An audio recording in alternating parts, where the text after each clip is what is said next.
Shalom, sahabat Scripture Union Indonesia. Selamat sore, Bapak, Ibu terkasih. Apa kabar sore hari ini? Di hari Jumat, tanggal 12 Mei 2023. Saya, Restu Santoso, kembali hadir menyapa Bapak dan Ibu selama 1 jam ke depan dalam program Sejenak Bersama Scripture Union Indonesia. Topik sore hari ini sangat menarik Ibu Bapak, karena kita akan berbicara tentang keluarga sehat. Dan kita akan ditemani oleh dua narasumber hebat kita, yaitu Ibu Ann Atkinson Parapa dan juga Bapak Jonathan Parapa. Selamat sore Ibu Ann dan Pak Jonathan. Apa kabar Ibu dan Bapak? Selamat sore. Apakah kita bisa kelihatan? Terlihat, Bapak. Terlihat. Kelihatan. Oke. Tampak ceria. Ya. Gitu ya. Sehat ya. Sehat ya Bapak Ibu ya. Ya. Baik. Ini Senyumnya ceria. Oke. Ya, sekarang sudah kelihatan ya. Oh, begitu. Ya. Begitu. Baik. Terima kasih. Terima kasih. Sebelumnya dari kami haturkan untuk kesediaan Ibu dan Bapak untuk sekian kalinya gitu ya, bersedia menjadi narasumber di acara Sejenak Bersama Scripture Union Indonesia yang terkait dengan tema pernikahan dan keluarga. Baik, para sahabat Scripture Union Indonesia, hari ini kita akan membahas mengenai keluarga sehat seperti yang saya katakan di awal tadi. Jadi sebenarnya apa kategori keluarga itu dikatakan sehat? Dan bagaimana menciptakan keluarga yang sehat? Sahabat SU Indonesia bersama dengan Pak Jonathan Parapa beserta Ibu Ann, kita akan ditolong untuk melihat, mengenal, dan memahami apa dan bagaimana keluarga sehat itu. Tetapi sebelum kita mulai obrolan kita ini, mari kita awali dengan doa. Mari Ibu Bapak, kita berdoa. Kami bersyukur ya Tuhan di petang hari ini. Engkau mempertemukan kami via online. Dari berbagai tempat, dari berbagai aktivitas. Dan kami akan bersama-sama menggali dan belajar untuk menciptakan bagaimana keluarga sehat itu. Dan melibatkan apa saja untuk kami bisa menciptakan atmosfer keluarga yang sehat. Perkenankanlah Ibu Ann dan Pak Jonathan untuk memberikan informasi dan materi guna untuk kebaikan kami semua, menciptakan keluarga sehat itu. Di dalam Kristus Yesus yang memampukan narasumber kami dan kami semua di sini. Kami berdoa. Amin. Baik, Ibu Ann dan Pak Jonathan, sesi pertama ini kami serahkan kepada Ibu dan Bapak untuk memaparkan materi di topik sore hari ini. Ya, baik, selamat sore Bapak Ibu sekalian, rekan-rekan. Kita berjumpa dalam satu acara yang sangat penting. Yang tadi sudah diantarkan, kita bersyukur bahwa Scripture Union Indonesia sudah dipakai Tuhan dengan luar biasa. Dan kita bersyukur bahwa pelayanan Scripture Union pun semakin bertambah dan menjangkau ke seluruh Nusantara. Kali ini kita akan berbicara tentang keluarga sehat. Dan tentunya fokusnya adalah keluarga dan sehat. Jadi tentunya kita berbicara dalam konteks ya pelayanan Scripture Union. Dan saya bersyukur bahwa di samping saya ini ada istri tercinta yang banyak sekali menulis dan banyak mendalami mengenai keluarga. Kali ini kita akan sharing mengenai ya keluarga yang sehat. Tentunya kita pertama harus ya mengambil atau menggarisbawahi dasar yang paling utama daripada pembicaraan kita, dan itu kembali kepada firman Tuhan, di mana sesungguhnya dalam firman Tuhan itu dikatakan misalnya ya bahwa ya kamu bukan milik kamu sendiri, sebab kamu telah dibeli dan harganya sudah dibayar lunas. Ya, ini jadi ini kita lihat di sini bagaimana ya apa yang diperintahkan Tuhan. Sebab itu pakailah tubuhmu, keluargamu, ya uangmu sedemikian rupa sehingga Allah dimuliakan. Jadi ini yang menjadi dasar bagi kita. Tentunya kalau kita berbicara tentang kesehatan, jangan cuma kesehatan yang barangkali terkait dengan dokter, obat, dan sebagainya. Tetapi kita harus melihat hidup ini sebagai anugerah Tuhan yang luar biasa, yang meliputi ya kehidupan spiritual, ya kehidupan kesehatan, ya kehidupan sosial, kehidupan pekerjaan, kehidupan dalam masyarakat. Ini bagian dari mana kita bisa hidup dengan sehat. Jadi ya bagaimana Ibu Hen, ada beberapa poin yang ingin diangkat dalam konteks yang kita bicara tentang keluarga sehat. Yang berikut, saya membandingkan, pakai dua perbandingan untuk keluarga dalam pembahasan ini. Yang pertama, keluarga seperti taman bunga, di mana bisa ditumbuhkan anggota keluarga berdasarkan keindahan, keunikan masing-masing. Tapi kita harus bertanya, apa yang menghambat proses pertumbuhan itu dan apa yang mendukung. Next. Kadang-kadang justru saat ini kita terlalu sibuk. Sibuk apa? Sibuk di kantor? Belum tentu ya.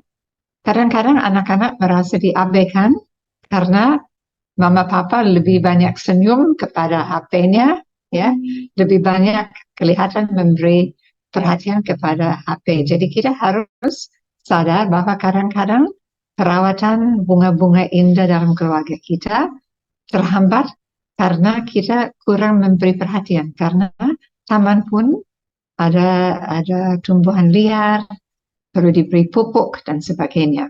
Next. Ya, itu juga salah satu bagian adalah bisa saja anak-anak diberikan HP dan ya kita tinggalkan dia. Jadi HP menjadi ya orang tua begitu. Pengaruh. Babysitter. Ya. Babysitter. Ya. Salah satu pupuk yang untuk pengembangan potensi dari anggota keluarga adalah teladan. Ya.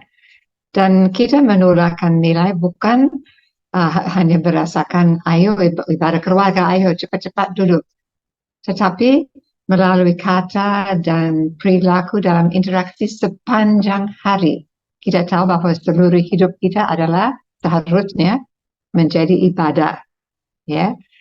Jadi anak-anak kalau mendengar kita membaca Alkitab mengenai mengasihi sesama seperti diri sendiri, tetapi terus mereka memperhatikan kita membentak-bentak membantu seolah-olah dia tidak penting di mata Tuhan, yang mana yang akan berpengaruh? Ya, kalau kita lihat anak kecil pun meniru, ya, biar orang tua mengatakan jangan merokok, tapi kalau mereka sendiri memberi contoh seperti itu, akan sulit kehapus contoh yang dilihat sepanjang hari 7 kali 24 jam.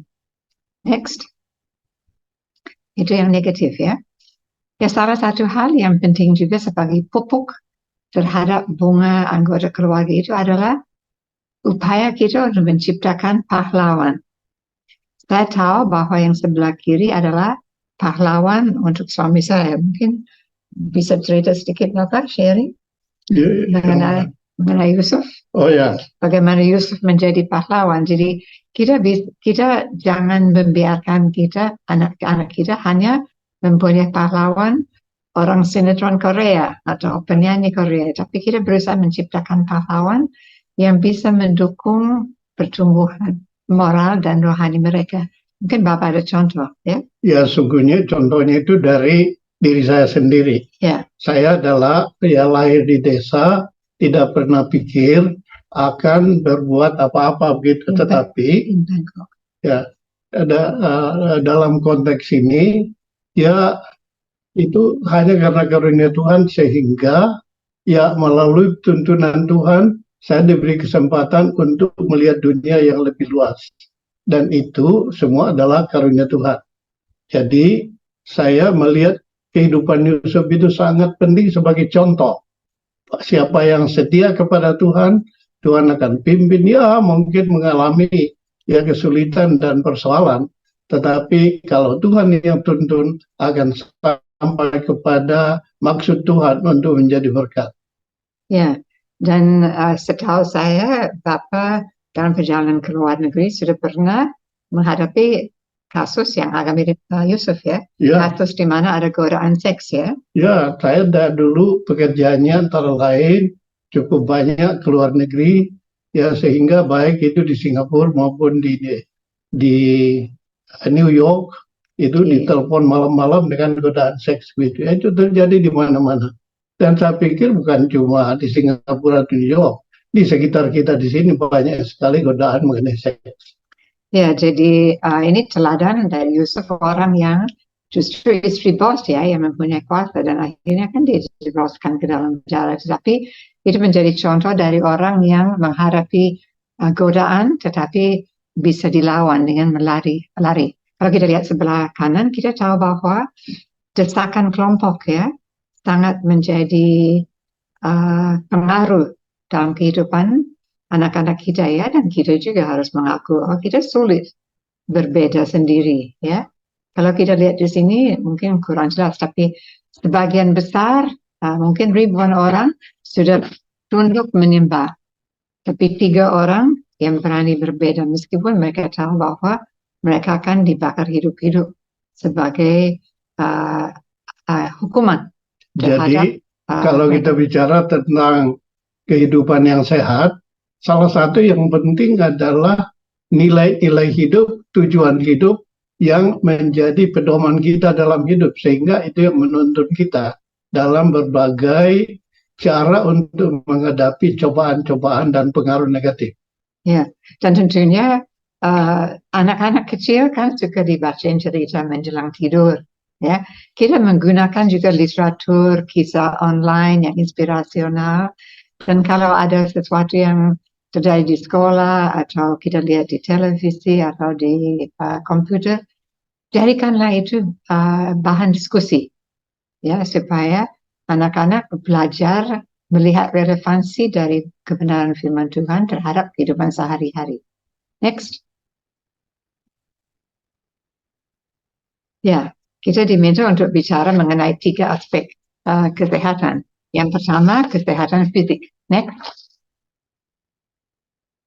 Ya, kalau kita lihat di sini, ancaman terhadap kesehatan fisik menurut pengamatan kami, ya salah satu tidak pernah bergerak ya. Kalau kita lihat anak-anak sebelah kiri layar, ya mereka dan kita juga kadang-kadang sepanjang hari duduk di depan laptop atau main game atau apa.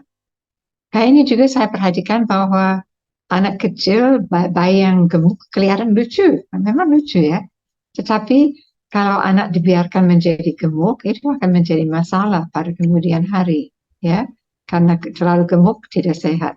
Gula juga kan adalah ancaman terhadap kesehatan kita kalau dalam jumlah yang terlalu banyak. Jadi kita harus mengikuti contoh sebelah kanan bawah ya. Berilah teladan kepada anak kita dan jagalah tubuh yang sebetulnya bukan milik kita tapi milik Tuhan. Next. Ya, kadang-kadang saya perhatikan kalau kita bersama-sama dengan orang lain ya, termasuk anak kecil ya, dari mereka kecil, kadang-kadang misalnya kita mengantar anak ke pesta ulang tahun ya, yang dikomentari adalah penampilan ya. Aduh, coba lihat cantiknya, itu bulu matanya lentik, bagus, cantik banget ya. Atau kadang-kadang, kok kamu gemuk ya? Atau kamu banyak jerawat ya? Mungkin orang itu nampaknya tidak peduli terhadap komentar kita, tapi pasti itu disimpan dalam hati, pasti dia pulang, dia lihat di cermin. Dan kita tahu sekarang bahwa banyak anak menjadi korban anoreksia, ya. Dan asal usulnya adalah, saya rasa komentar orang ataupun memang mode ya yang menganggap bahwa tubuh ideal adalah tubuh yang sangat langsing ya. Jadi kita harus hati-hati ya dalam menilai dan memberi komentar. Anak saya mengatakan bahwa mereka diajar jangan mengomentari penampilan orang ya. ya fisiknya ya, karena kadang-kadang menyakitkan. Next. Kalau kita dengar televisi, misalnya kalau saya suka dengar televisi dari Amerika misalnya ya, sekarang ini banyak terjadi perdebatan mengenai aborsi, ya. Terus biasanya yang dikatakan untuk membela hak aborsi adalah tubuh seorang wanita adalah miliknya sendiri dan dia berhak atasnya. Itu mungkin juga berlaku untuk ya free sex yang saya anggap sebagai seks yang tidak bertanggung jawab, ya. Terus kalau kita kembali ke 1 Korintus 6, ya bagi orang Kristen, tubuh kita bukan milik kita. Next. Ya, jadi tubuh kita milik Tuhan, pakailah tubuhmu sedemikian rupa sehingga Tuhan dimuliakan. Di sini mereka lagi berusaha masak yang sehat. Next. Kesehatan psikologis. Next. Mungkin salah satu hal yang paling mempengaruhi perkembangan jiwa sehat adalah apakah dia menerima dan belajar berempati. Ya kadang-kadang kita orang dewasa, orang tua membuat komentar yang memberi kesan bahwa memang kita nggak terlalu menghayati perasaan anak. Misalnya anak lagi sulit bikin PR, terus kita bilang, itu aja kamu nggak bisa, itu mudah, ya. Tapi waktu kita kelas 3 itu tidak mudah, itu sulit ya waktu itu. Jadi ya kita harus berusaha menempatkan diri dalam posisi anak kita atau anggota keluarga kita. Ya salah satu hal yang saya belajar dari suami saya adalah kalau pulang kantor bagaimana Pak? Ya. Ya istirahat. Ya istirahat. Ya kalau pulang kantor biasanya saya kalau sepanjang hari di rumah mau cerita, mau ngobrol, mau kasih tahu apa yang terjadi. Tetapi suami saya biasanya mengatakan Time out dulu. ya time out dulu. Jadi saya jangan hanya lihat dari sudut pandang sendiri, tapi dari sudut pandang suami yang lelah dan belum siap untuk diajak cerita ya. Next. Ya kita juga harus mengajar anak kita untuk berempati ya. Misalnya kita bisa mengatakan, coba bagaimana perasaanmu kalau setiap hari ke sekolah nggak ada yang mau menemani kamu. Mungkin karena penampilanmu, atau mungkin karena kamu dari daerah lain terus logatmu berbeda, ya bagaimana? Terus coba kita ajak mereka untuk menghayati perasaan. Kadang-kadang dari yang kita lihat di berita atau ya kalau mereka cerita tentang apa yang terjadi di sekolah, kita ajak mereka. Kira-kira bagaimana perasaan orang itu? Ya, selain pakai gambar dari taman, juga kita pakai gambar oasis ya. Karena sebetulnya kehidupan anak kita tidak mudah ya. Ya coba ya kayak padang pasir ya. Ya maksudnya banyak retakan ya. Maksud saya begini ya. Mereka kan tidak semua dari mereka pintar ya. Tetapi mereka didorong untuk dapat nilai yang bagus, diancam-ancam, dibilangnya bagaimana kamu bisa mendapat sekolah yang bagus nanti, bagaimana dia dapat pekerjaan bagus nanti kalau nilainya kurang bagus. Jadi mereka diberi banyak tekanan. Jadi apakah rumah kita seperti oasis ya? Mereka pulang, mereka merasa, waduh ini tempat teduh. Apakah begitu? Coba yang berikut. Ya, ini kalau oasis itu memang tempat di mana kita saling memberi semangat. Ya, apakah itu suami istri atau anak. Saya sering perhatikan, ya kalau anak kecil belajar jalan, kalau dia ambil satu langkah terus jatuh, apa yang kita katakan? Kok anak satu langkah terus jatuh? Enggak ya. Ya kita mengatakan, ayo, bagus, coba lagi ya. Kita memberi semangat. Tapi kalau dia sudah agak lebih besar, kalau membuat kesalahan, kadang-kadang tidak ada ampun ya. Kadang-kadang justru kita dengan cepat menghukum ataupun memberi label ya. Seperti apa ya kadang-kadang label? Jadi yang penting adalah diberi semangat dan jangan ya diberi semacam ya label. Ya kamu nggak bisa, kamu malas, kamu kurang ini kurang itu. lebih baik berbicara positif untuk mendorong. Ya, next. Ya, kalau saya rasa kalau kita, dulu waktu saya di Darwin, saya suka tanya kepada anak remaja, apa yang kamu tidak suka tentang mama? Dan bisa ditebak, jawabannya hampir selalu sama, cerewet. Ya, jadi apakah keluarga bisa dianggap sebagai oasis, tempat teduh? Kalau begitu kita pulang dari rumah, langsung kita dicerewetin. Ayo, ganti baju, sebentar lagi ada les matematika. Ayo, cepat. Ya, anak kita udah capek ya. Tapi ya, ya, mamanya terus menerus atau papanya, ya kenapa sih kamu nggak seperti adikmu dan sebagainya. Jadi anak perlu keteduhan. Kalau tidak ditemukan di rumah, jangan dia cari di luar. Next. Ya, salah satu hal yang kita sebagai orang tua kurang melakukannya adalah menjadi pendengar yang baik. Ya, firman Tuhan mengatakan kita seharusnya menjadi orang yang cepat mendengar, lambat berkata-kata, dan lambat marah. Tapi saya rasa banyak sekali anak yang mungkin baru mulai cerita, terus mama papanya bilang, kok kamu anak masih ingusan, tahu apa kamu, diam dong. Atau dia mulai cerita, mah tadi di sekolah ada anak dikeluarkan. Terus kita belum tahu cerita. Ya, itu dia. Itu sebabnya mama selalu memberi nasihat pada kamu. Terus bagaimana?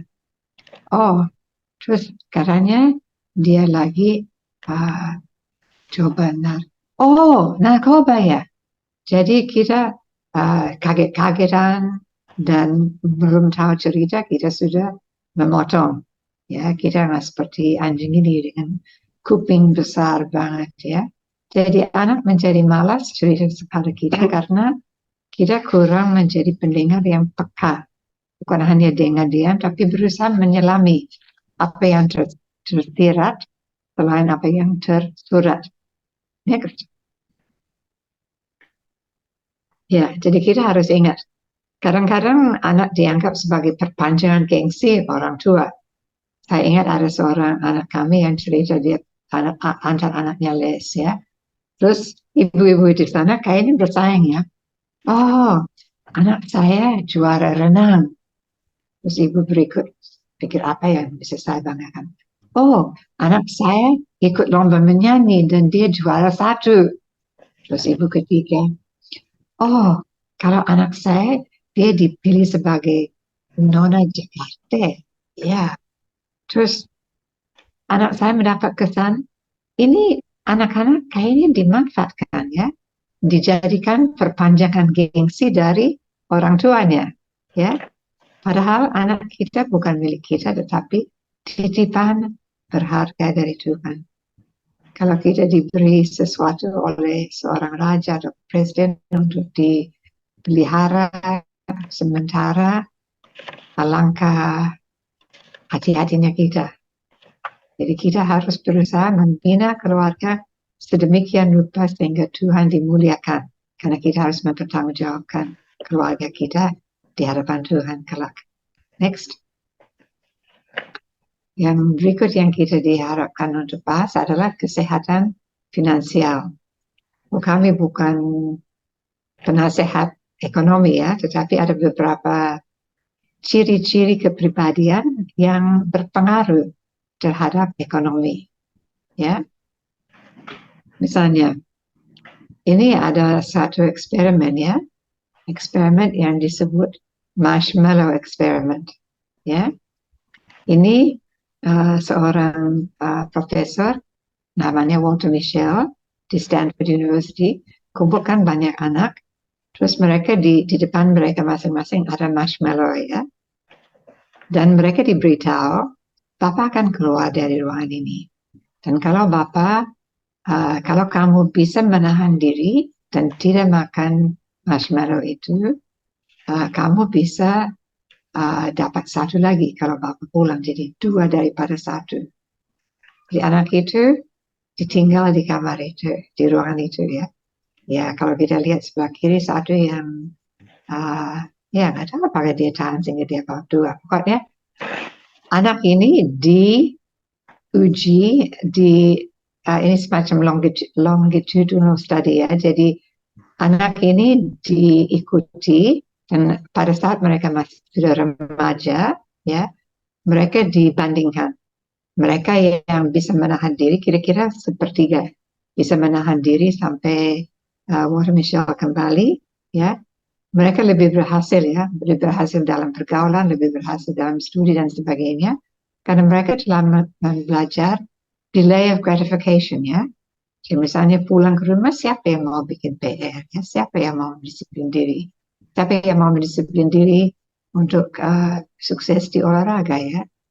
Ya karena itu semua membutuhkan pengendalian diri dan penundaan dari memuaskan keinginan yang sementara ya. Jadi ini juga berlaku untuk uang. Kalau dengan cucu kami, dia suka sekali McDonald's. Dia suka bilang, mau beli McD, grandmommy. Tapi dia sudah tahu ketentuan hanya seminggu sekali. Jadi dia harus belajar untuk mengendalikan diri. Ya, jadi ini penting juga dalam sikap terhadap uang. Ya, bagaimana kita bisa jangan hanya mau sesuatu langsung beli, mau sesuatu berhutang dan sebagainya. Dan ini juga harus dicontohkan oleh orang tua. Sehingga dalam keluarga memang penting sekali untuk mengadakan perencanaan apa yang akan dimakan, apa yang akan dibeli, sehingga anak-anak pun dari kecil sudah terbiasa. Seorang misioneri yang dulu saya kenal, mereka dari anak-anak sudah membuat budget untuk anak-anak. Budget kamu minggu ini sekian, nggak banyak. Jadi dia boleh pilih mau apa minggu ini dan sebagainya. Dan saya pikir cara-cara itu walaupun sederhana, tetapi sangat mempengaruhi cara hidup anak di masa depan. Berencana mengenai waktu, mengenai uang, ya mengenai sistem kerja, sistem belajar, itu sangat penting. Ya, saya rasa kebiasaan memberi uang saku sesuai dengan umurnya cukup bagus ya. Kalau habis ya. Jangan sampai kita kalau anak merengek-rengek kita merubah peraturannya ya, karena mereka akan belajar bahwa dengan memperlihatkan emosi ya mereka bisa merubah sistem ya, dan itu bukan hal yang baik untuk menjadi suatu kebiasaan ya. Jadi ya kalau mereka punya uang saku ada ketentuan yang jelas, kalau habis ya habis ya. Jadi ini mungkin salah satu kebiasaan keluarga yang bagus ya. Next. Ya, mungkin Bapak bisa mengatakan sesuatu mengenai pentingnya kreativitas. Ya memang sekarang ini kalau kita baca berbagai penelitian di dalam dunia baru, dunia digital, salah satu yang sangat penting adalah kreativitas. Dan oleh karena itu, anak kita perlu didorong dalam pengembangan kreativitas dan juga itu harus dicontohkan oleh ya orang tua. Jadi bagaimana kreativitas masak di dapur dari ibu, kreativitas bercerita dari bapak, sehingga dengan demikian anak-anak sudah mulai berpikir, oh ya ini banyak hal yang bisa dikembangkan dan itu sangat penting untuk memberi contoh kepada mereka menghadapi masa depan. Ya, dan saya rasa kita kadang-kadang tanpa sadar karena kita sibuk, kita memadamkan kreativitas anak ya. Jadi misalnya anak-anak kecil kan banyak bertanya ya, terus itu melelahkan ya. Jadi ya kami ada cucu yang kalau sama-sama di mobil dalam perjalanan kembali ke Jakarta tidak ada henti-hentinya bertanya ya. Dan kadang-kadang kalau kita capek, ya malas juga dengar ya. Tapi jangan mematahkan imajinasi dan kreativitas. Karena kadang-kadang pertanyaannya berkaitan dengan imajinasi. Dan saya juga balik bertanya kepada mereka. Misalnya, pernah saya tanya kepada salah seorang cucu, seandainya ada orang dari luar angkasa datang ke bumi kita, terus mereka tidak tahu apa-apa tentang manusia seperti apa. Coba, kalau mereka nonton televisi, kesan apakah yang akan mereka dapat tentang manusia? Manusia seperti apa? Ya, dia jawab violent ya, karena ya memang itu yang kita lihat di televisi, kekerasan. Pernah di Dharmanita saya mengadakan suatu pembahasan mengenai kreativitas, dan yang pertama saya minta adalah supaya ibu-ibu membuat gambar dari pemandangan gunung dengan sawah. Terus bisa ditebak ibu-ibu ya. Hampir semua gambarnya sama kan? Masih ingat ya dari waktu kecil. Saya juga tahu kan anak saya juga. Jadi ada gunung, terus ada matahari di sini, terus kita belajar perspektif dengan sawah.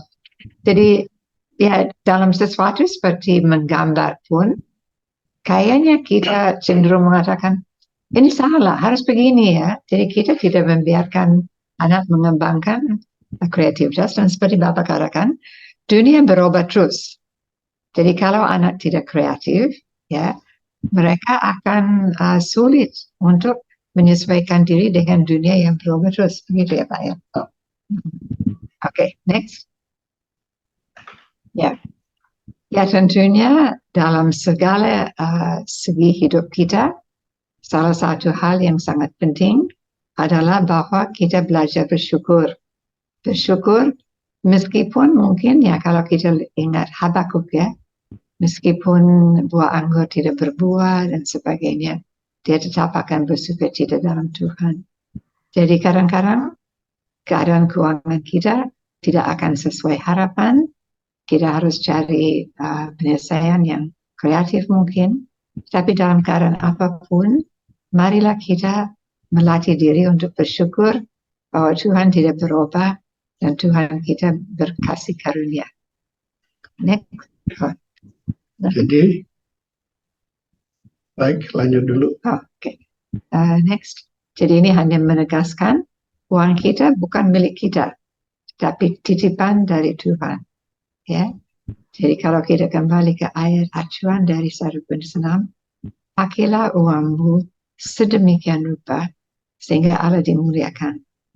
Dan kalau kita lihat khususnya di perjanjian lama, ya, orang yang kaya yang tidak peduli terhadap orang yang menderita, yang tidak menjalankan keadilan, betul-betul ditegur keras dan akhirnya dihukum oleh Tuhan. Jadi kita jangan sampai tidak peka terhadap kebutuhan orang lain. Dan juga kebutuhan dari organisasi-organisasi Kristen yang perlu kita dukung.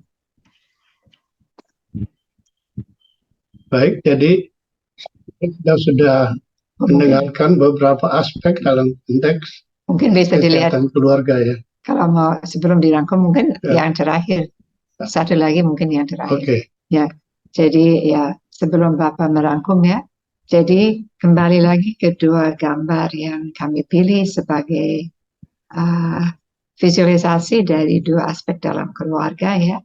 Keluarga adalah tempat di mana potensi holistik dan khas dari setiap anggota keluarga dikembangkan, seperti bunga indah masing-masing. Ada yang harum, ada yang tahan lama seperti anggrek, ya, dan lain-lain. Dalam suasana yang teduh. Jadi, alangkah indahnya kalau anak-anak pulang ke rumah kita dan merasa, wah, akhirnya saya tiba di rumah. Di sini ada keteduhan. Di luar sana banyak tuntutan yang sulit saya. Tapi di rumah saya diterima, saya dihargai sebagai. Jadi dalam semua hal ini tujuan adalah agar Tuhan pemilik kita dimuliakan. Nah, barangkali itu yang ingin saya tambahkan sedikit. Ya, Tuhan dimuliakan berarti kita berbicara tentang kesehatan spiritual. Ya, jadi salah satu bagian di balik taman yang indah ini itu adalah Tuhan. Di balik oasis ini adalah Tuhan. Sehingga kita harus menyadari bahwa Tuhanlah yang berkarya. Oleh karena itu, bagian dari kesehatan yang utuh itu sangat penting adalah kesehatan spiritual. Oleh karena itu, ya pertama orang tua harus menjadi teladan. Ya, hubungan pribadi dengan Tuhan, teladan bagaimana mempelajari firman Tuhan. teladan menjadi orang-orang yang mempraktekkan firman Tuhan. Sehingga dengan demikian kita berbicara tentang kesehatan yang holistis, yang paripurna.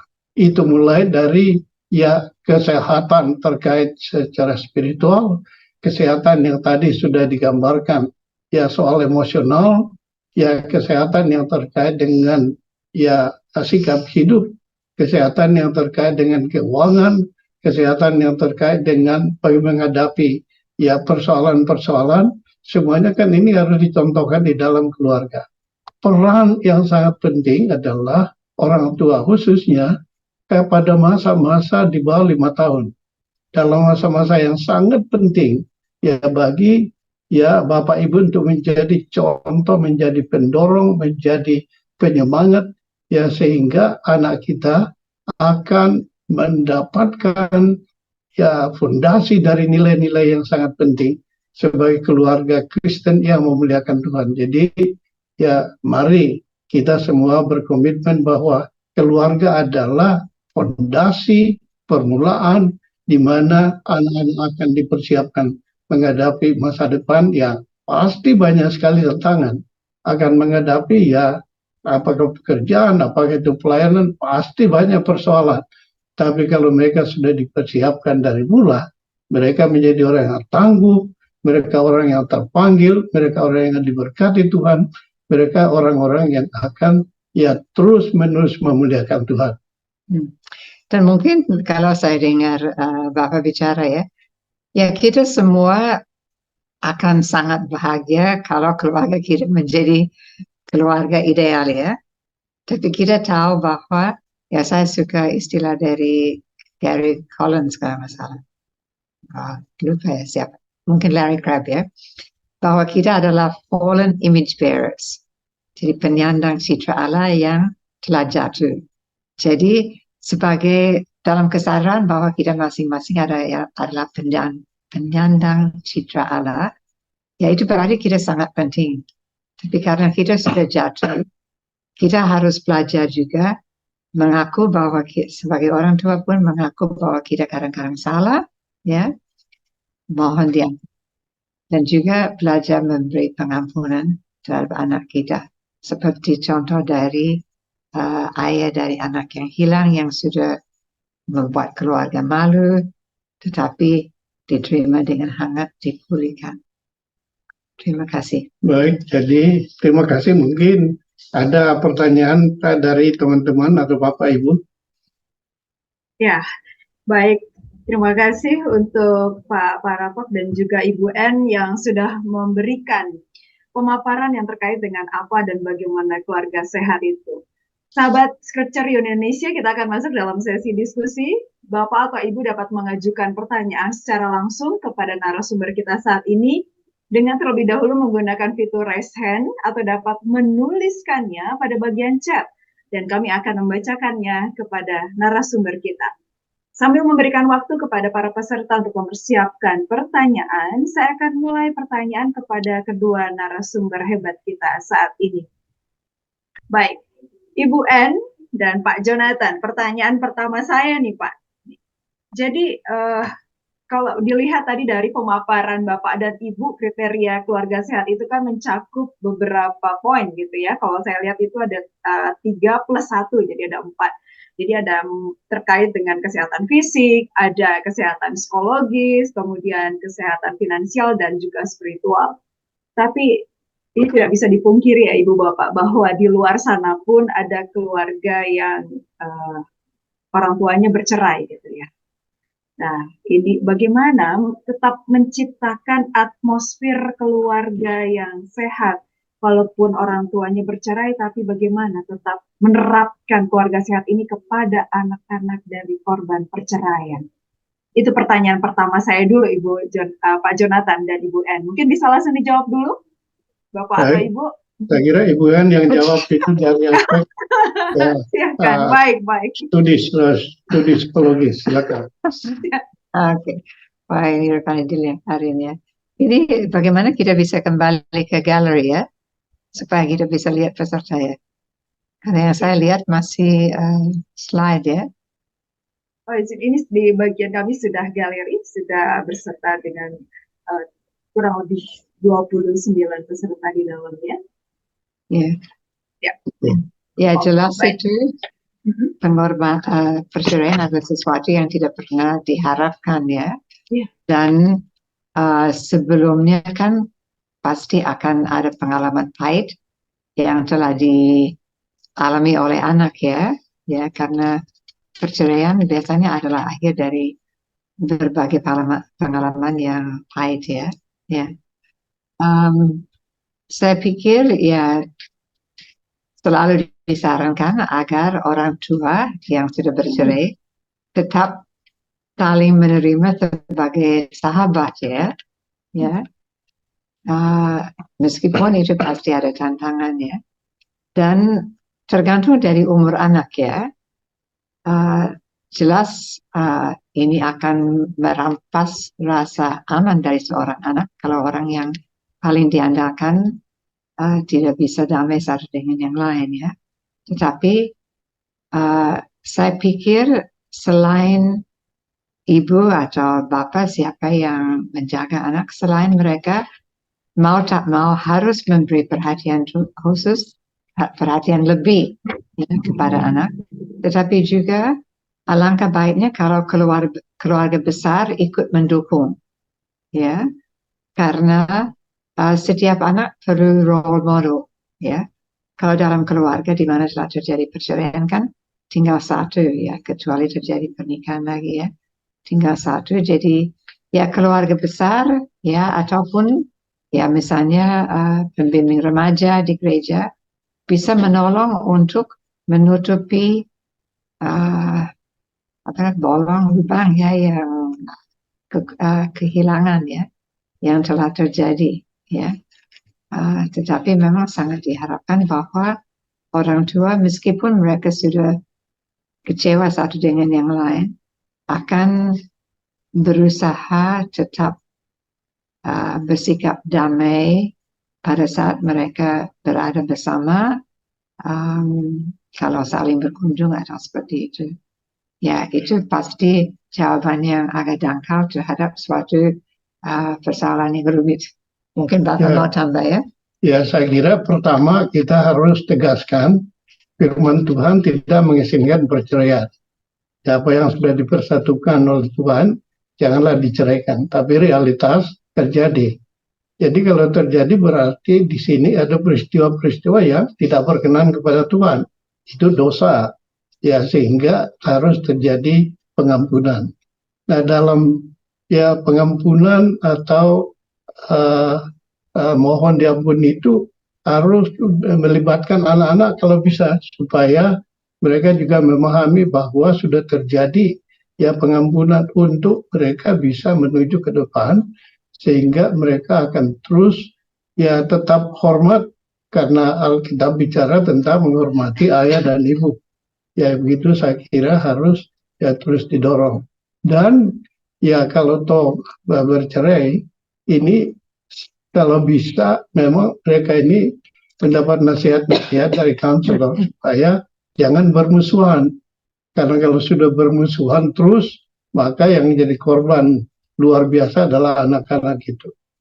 Mungkin beberapa poin lah. Ini pasti banyak yang bisa dibicarakan tapi cukup. Oke, baik. Terima kasih Pak Jonathan dan Ibu. Kalau berlanjut dengan masalah perceraian, maksudnya tuh ada dua hal. Ini pengalaman pribadi saya dengan beberapa kasus perceraian. Jadi ada anak-anak yang menyangka bahwa mereka bisa menerima bahwa orang tua mereka bercerai. Tetapi yang mereka tidak bisa lupakan adalah ketika pada proses perceraian itu terjadi atau perjalanan menuju perceraian itu terjadi itu ada pertengkaran yang anak-anak lihat, anak-anak saksikan dan itu menjadi trauma untuk anak-anak. Jadi kayak seperti luka yang sulit untuk sembuh, untuk mereka bisa sembuhkan atau mereka lupakan. Ditambah perceraian itu menyalahkan mereka sendiri. Jadi seakan-akan bahwa orang tua mereka bercerai itu gara-gara saya. Nah, itu cara mengatasi atau mengobati psikologis anak ini bagaimana Ibu? Bapak? Saya rasa memang perlu counseling ya, karena anak-anak kan berbeda dan akan menampakkan gejala dan penderitaan mereka dengan cara yang berbeda ya. Akan ada yang memendam, kelihatan oke saja, tapi terus ada waktunya mereka sakit yang tidak bisa dijelaskan, ataupun tiba-tiba meletus seperti gunung berapi ya. Ya, jadi memang ada bagian counseling yang disebut trauma counseling ya. Jadi saya rasa meskipun anak itu kelihatan oke ya, justru mungkin yang kelihatan oke, padahal dia sudah menyaksikan pertengkaran dan hal-hal yang pasti sangat menyakitkan ya, karena orang tua adalah fondasi keamanan dia ya. Ya kadang-kadang justru yang kelihatan oke, mungkin dia juga harus dibantu ya. Kadang-kadang diajak untuk menggambar atau apa ya. Jadi ada bidang counseling yang memang menangani kasus seperti ini. Bagaimanapun juga, apalagi kalau anak-anak masih kecil, mereka memerlukan ya sapaan cinta kasih gitu, perlindungan cinta kasih. Jadi disitulah barangkali keluarga besar bisa mengambil peran ya di dalam memberikan rasa cinta kasih kepada anak-anak yang masih sedang bertumbuh. Dan memang sebetulnya pembinaan pranikah sangat dibutuhkan supaya kasus perceraian ya berkurang daripada bertambah ya, kalau bisa. Baik, memang tidak bisa dipungkiri ya Bu En ya, pada awal pernikahan masih berbunga-bunga gitu, tapi kemudian ketika ada diterjang masalah, bahkan kalau ketika sudah ada anak, tambah lagi masalah, dan mereka melihat bahwa kehadiran anak bukan yang menyembuhkan masalah mereka, tapi malah mereka lihat sebagai jurang perpisahan gitu ya. Dan ini sangat menyedihkan gitu. Dan memang korban utama dari perceraian ini adalah anak itu sendiri. Dan memang yang dikatakan Restu benar ya, kadang-kadang anak menyalahkan diri sendiri yang ya penafsiran yang salah dari apa yang terjadi. Iya. Karena ini sudah banyak terlihat di dalam realitanya, bahwa memang anak-anak yang terlihat di luar baik-baik saja gitu, tapi ternyata di dalamnya sangat rapuh seperti fenomena gunung es. Jadi mereka ternyata menyembunyikan hal-hal luar biasa yang menyakitkan, dan itu kalau tidak disembuhkan hingga dewasa akan berdampak. Jadi takutnya seperti lingkaran setan yang tidak akan habis ketika mereka nanti akan membina kehidupan rumah tangga mereka sendiri. Itu sangat menyedihkan. Tapi kita akan coba bersama-sama menyembuhkan luka mereka, bukan hanya pada keluarga, entah itu ibu atau bapak yang sudah terpisah, tapi juga keluarga besar dan juga lingkaran, baik itu di luar lingkaran dia maupun di dalam pertemanan juga menjadi salah satunya. Baik Ibu Jonathan dan Bapak Jonathan dan Ibu En, sambil menunggu juga peserta yang lain akan bertanya, ada pertanyaan saya satu lagi ini Ibu, tentang bullying. Nah, terkadang anak itu menyembunyikan, tidak mau berani speak up kepada orang tuanya. Ketika ditanya, gimana sekolahnya? Oh baik kok, baik. Tapi ternyata sebenarnya di sekolah dia mendapatkan perlakuan yang sangat tidak menyenangkan. Dibully. Ini gimana ya Ibu dan Bapak mengorek gitu loh untuk anak itu sendiri, karena anak itu sendiri tidak mau jujur kepada orang tuanya. Jadi bagaimana orang tuanya bisa menyembuhkan anak itu? Jadi gimana nih solusinya Ibu dan Bapak? Ya mungkin ini sangat mungkin terjadi ya karena ketakutan anak ya, nanti orang tua mau bikin apa. Tapi mungkin kita sebagai orang tua perlu lebih peka ya. Maksud saya kan biasanya anak-anak seharusnya ada teman ya. Kalau anak kita selalu pulang, tidak pernah diajak ke rumah teman, atau tidak pernah mengajak teman pulang ke rumah dia, ya kita mungkin bisa curiga jangan-jangan anak kita diisolasi ya, diperlakukan sebagai anak yang tidak diterima ya. Dan ya mungkin salah satunya cara adalah untuk berusaha bicara secara bijak kepada guru ya, dan minta supaya dia mungkin mengawasi ya. Memang guru juga dalam posisi yang sulit, karena kadang-kadang kalau kita berusaha membela anak tertentu, ya justru makin jadi-jadi ya. Oh, kamu udah cerita ya, gitu. Tapi kalau ada guru yang bijak, yang bisa diminta tolong untuk memperhatikan anak-anak pada saat mereka main, ya, atau di dalam kelas pun, ya mungkin kita bisa dapat uh, kesan mengenai apa yang terjadi terhadap anak kita, ya. Tapi memang dalam membina empati dalam keluarga, saya pikir ini bullying adalah sesuatu yang betul-betul kita harus soroti. Bagaimana perasaanmu kalau hanya gara-gara logatmu orang mengetawakan kamu, nggak mau main dengan kamu ya? Karena anak-anak bisa sangat kejam ya. Ada tambahan? Baik. Terima kasih Ibu En untuk jawabannya. Dan ini ada pertanyaan Ibu En dan juga Pak Jonathan dari bagian chat. Saya akan membacakan ini dari Pak Jeffrey Roring. Beliau bertanya, bagaimana bila ayah atau ibu berbeda pendapat dalam memenuhi permintaan anak? Manakah yang harus mengalah, pendapat ayah atau pendapat ibu? Terima kasih Pak Jonathan dan Ibu En. Silakan Ibu dan Bapak untuk menjawab. Saya berbeda pendapat dalam hal ini. Saya pikir Bapak yang seharusnya menjawab. Ini versus ya antara ayah dan ibu ini. Yang mana yang mau speaker ini pembicara itu. Ya, hal ini sangat mungkin terjadi ya, karena kita dari latar belakang keluarga yang berbeda, ya, meskipun sudah membina rumah tangga bersama. Jadi ya, ini kan semacam penyelesaian ya, belum tentu konflik ya, perbedaan pendapat ya. Memang harus ada kesabaran di antara suami dan istri, ayah dan ibu, untuk berusaha betul-betul memahami pandangan dari pasangannya. Saya kadang-kadang, ya kami baru satu kali pakai, tapi menarik ya. Stephen Covey mengatakan bahwa dalam mengelola perbedaan pendapat seharusnya, misalnya saya menulis, kira-kira suami saya berpandangan seperti ini karena apa? Saya menulis, terus saya kasih ke suami saya.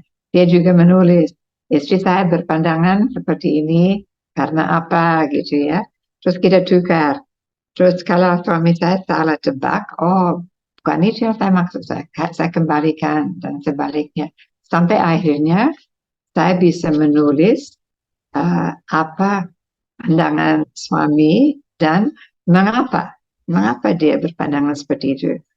Dan dia juga bisa menulis apa sebenarnya pandangan saya dan mengapa saya berpandangan begitu. Jadi sebetulnya langkah pertama adalah betul-betul mengerti mengapa pasangan kita mempunyai sudut pandang itu ya. Nah berikutnya, semoga ini bukan hal yang terlalu prinsip ya. Kalau bukan hal yang terlalu prinsip, ya memang menurut pandangan Alkitab, dan oleh sebab itu saya berusaha memilih suami yang saya bisa hormati dan anggap lebih dari saya, ya biasanya istri harus menerima kepemimpinan suami, ya. Setuju nggak ya? Ya mungkin yang perlu juga dikembangkan itu adalah ya sistem untuk ya membuat prioritas skala penting. Jadi misalnya kami kan, ya istri saya asal Australia, saya asal Toraja. Ya jadi kita harus ya sepakat ya sebelum menikah untuk hal-hal yang sangat penting. Tapi soal perbedaan itu pasti muncul tiap hari dan ini dan sebagainya. Misalnya tadi pagi saja saya pikir saya lagi mau menggantung handuk sesudah mandi. Saya pikir kalau saya handuk gini pasti istri saya merasa kok begitu. Nah, jadi hal-hal begitu saya sih ya ikut aja lah, tidak prinsip kan. Jadi kita harus bisa memilih mana yang prinsip, mana yang tidak penting, ya itu supaya dibicarakan, tetapi ya tidak menimbulkan taruhlah ketegangan. Tapi kalau sudah masuk di dalam hal-hal penting, dan sebab itu tadi saya katakan, baiknya sebelum menikah hal-hal yang sangat mendasar itu sudah dibicarakan sehingga tidak lagi menimbulkan ketegangan-ketegangan dalam perjalanan kehidupan. Tidak berarti bahwa semua sudah sempurna ya. Memang anak-anak kita licik ya. Anak-anak kadang-kadang belajar bagaimana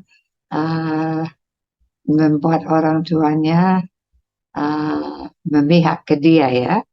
Jadi kadang-kadang anak-anak juga mempunyai strategi. Jadi kita harus hati-hati karena kita mau memberi teladan kepada mereka bahwa meskipun kita berbeda, kita bisa cari jalan damai dengan memegang prinsip yang penting ya, seperti di dalam Roma dikatakan ya makanan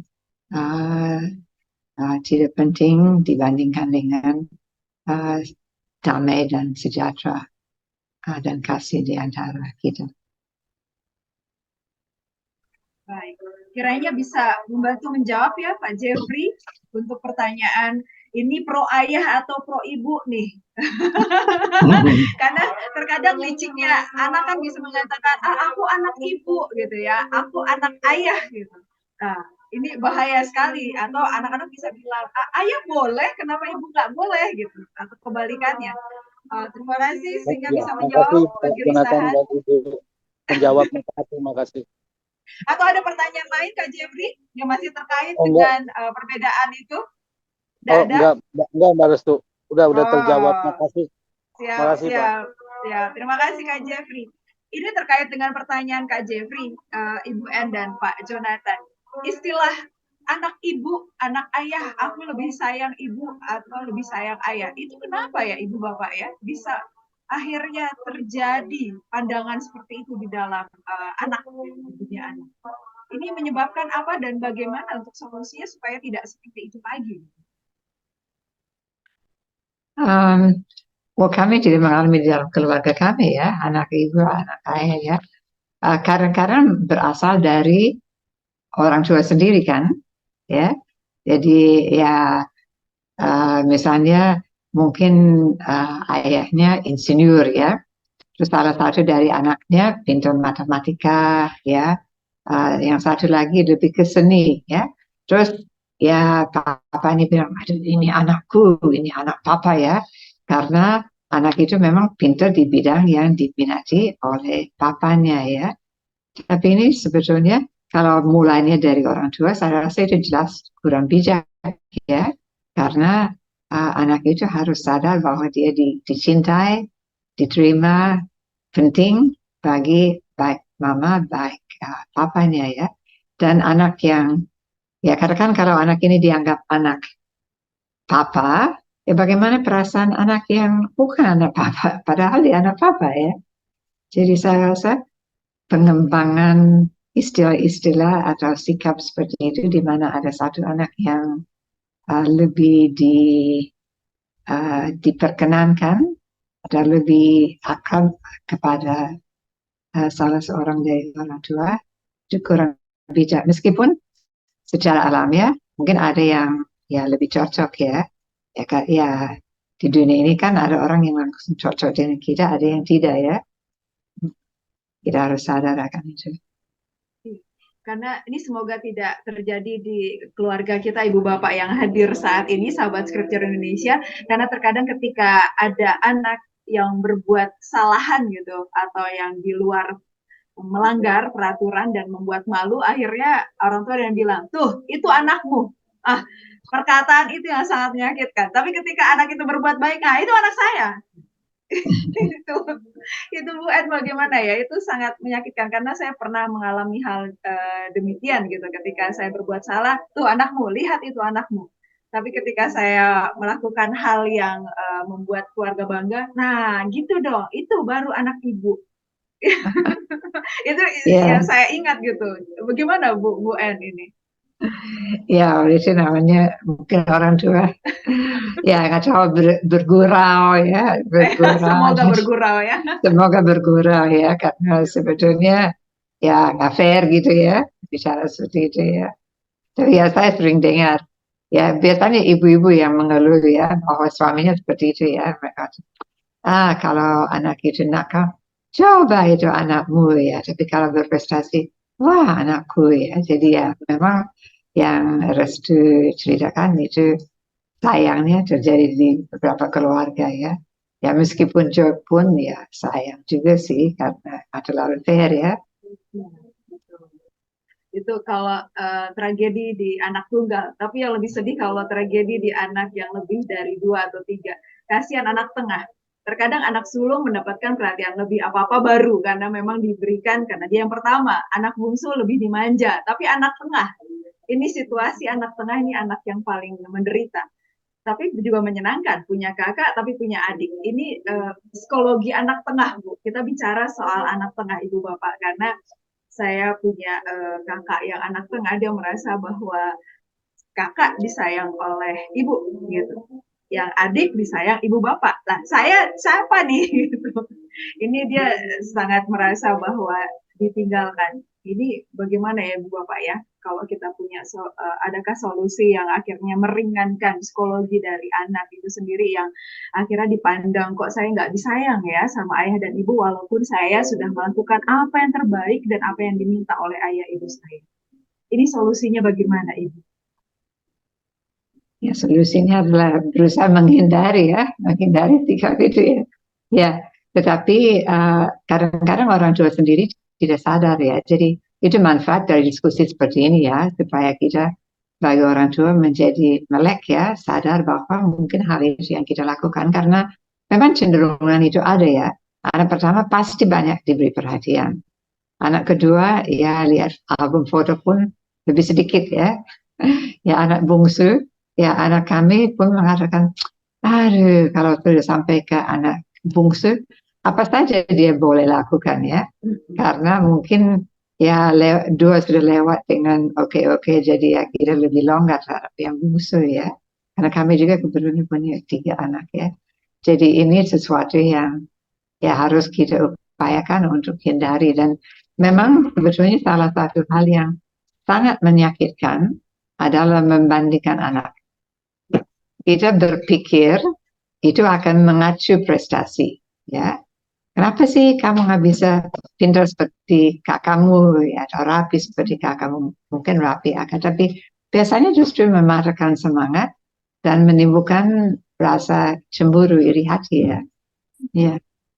Jadi ya jangan sampai membandingkan anak. Hargailah hatinya masing-masing dengan dikembangkan potensi yang positif dan mendampingi dia dalam mengatasi kelemahan.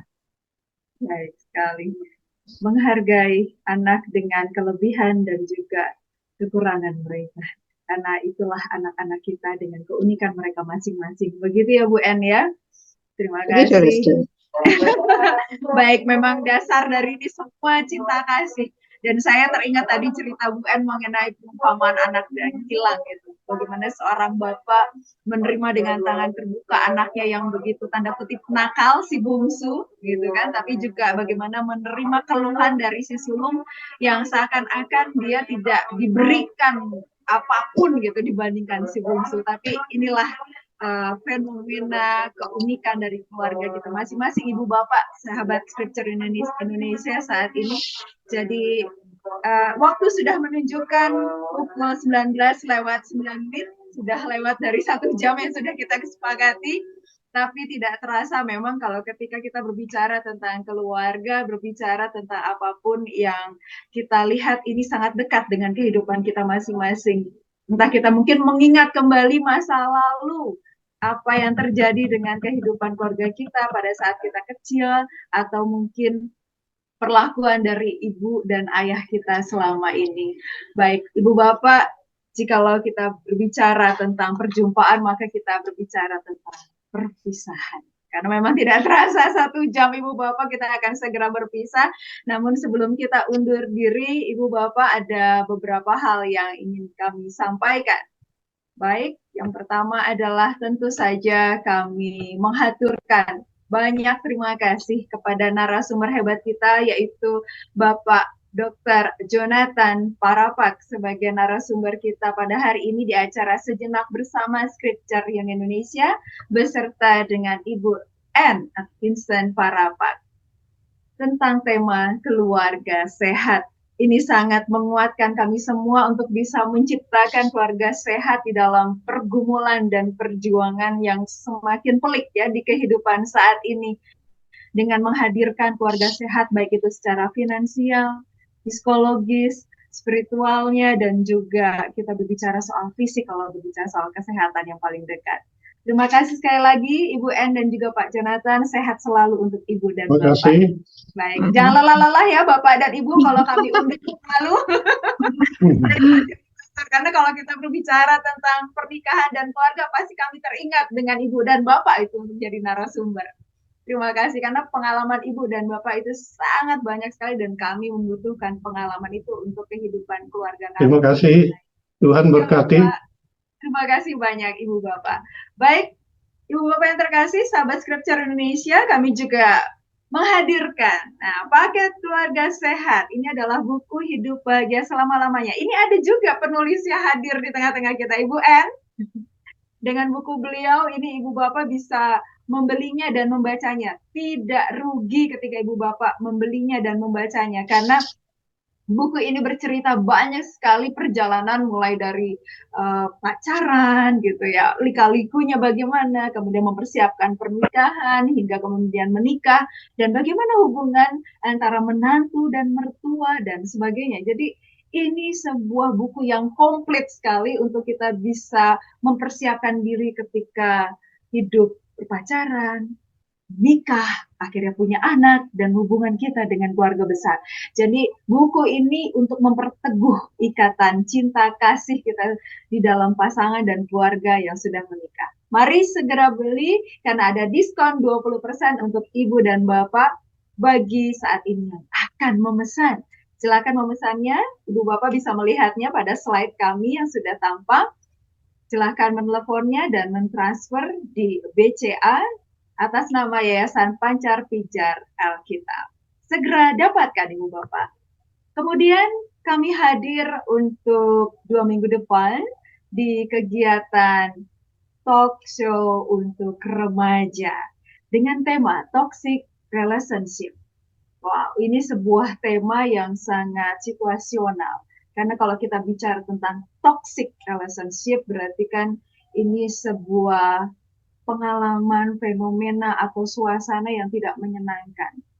Ada rasa yang menjadi racun di dalam hubungan, pertemanan, yang dimana anak-anak kita ternyata mengalami di dunia pertemanan mereka.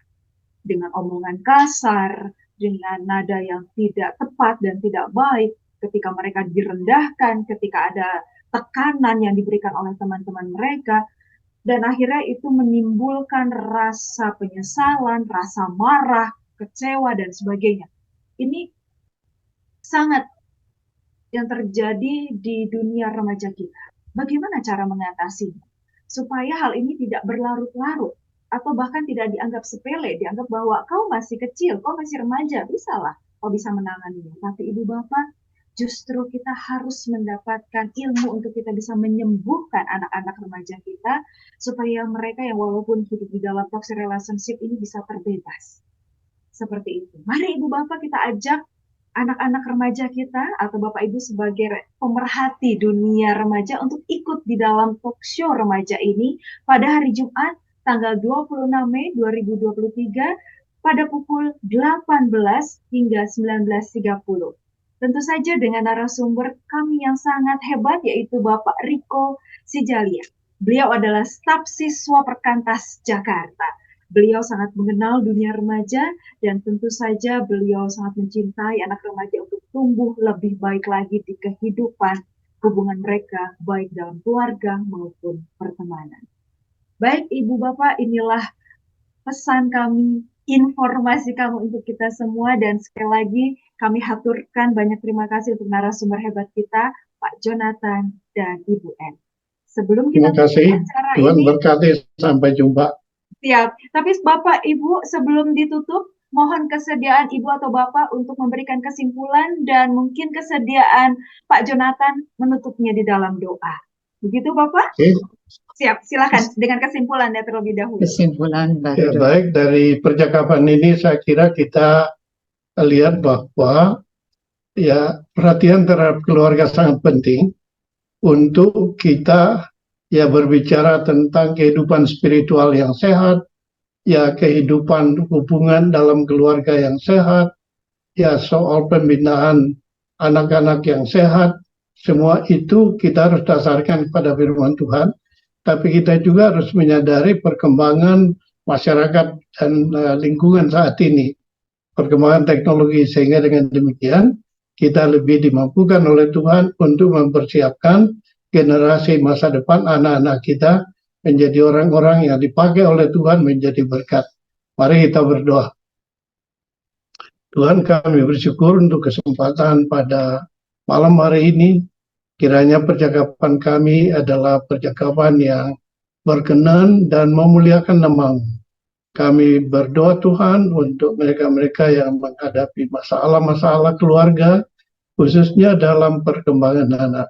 Kiranya Tuhanlah yang menuntun, memberikan solusi, dan memberikan semangat untuk terus hidup berkenan kepada-Mu dan memuliakan nama-Mu.